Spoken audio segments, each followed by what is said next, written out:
శ్రీ గురుభ్యో నమ. శ్రీ మహాగణపతియే నమ. ఇవాళ మన సౌందర్యలహరిలోనండి 20వ శ్లోకం చదువుకుందాము.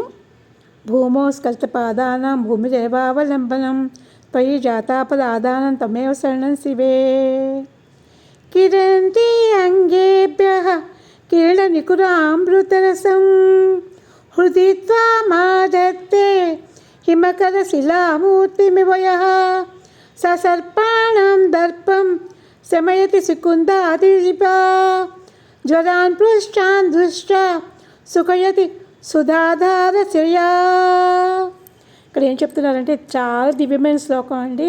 మనకి ఏదైనా ఆది వ్యాధులు, జ్వరాలు, మానసిక బాధలు ఉంటే కనుక తగ్గిపోయే శ్లోకం అనమాట. సూర్యుడు ఎదురుగుండా నుంచుని మనము ఈ శ్లోకాన్ని చదువుకుంటే కనుక సూర్యుడి కిరణాలన్నీ కూడా మనలో వ్యాపిస్తున్నాయి అనుకుని చదువుకోవాలండి. చదువుకుంటే మనకున్న బాధలు, వ్యాధులు, ఆది వ్యాధులు అన్నీ తగ్గిపోతాయి అన్నమాట.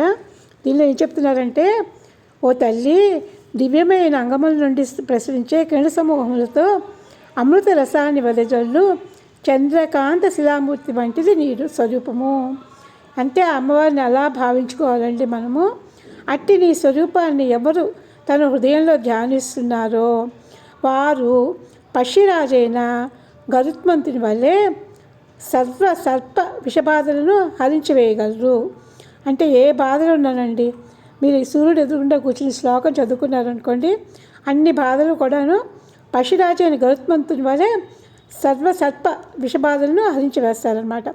ఇంకను వారు అమృతానికి ఆశ్రయమైన సుషుమ్నా నాడి వంటి తమ చూపు చేతనే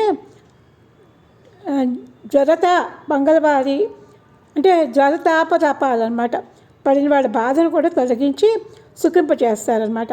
అంటే ఏంటంటే ఈ శ్లోకం కన్నా సాధన చేసి పండిపోయిన వాళ్ళు ఉంటారే, వాళ్ళు ఎవరిని చూస్తారో వాళ్ళ వల్ల కూడా మనకి ఆదివాదులు తగ్గిపోతాయండి. అంటే ఈ శ్లోకాన్ని మనం చదువుకుంటూ ఉంటే మనకి కనుక ఎప్పుడో అప్పుడు తప్పకుండా ఆ పరిస్థితి అయితే వస్తుంది అనమాట, ఫలితం వస్తుంది. మనం మన పిల్లల్ని వాళ్ళని చూస్తూ ఉంటేనే వాళ్ళకి ఆదివ్యాధులన్నీ తగ్గిపోతాయి అన్నమాట. మనం చేయాల్సిందల్లా ఏంటంటే ఈ శ్లోకాన్ని చదువుకోవడమేనండి. అంతకు మించిన మార్గం అయితే లేదు. అందరూ చదువుకోండి.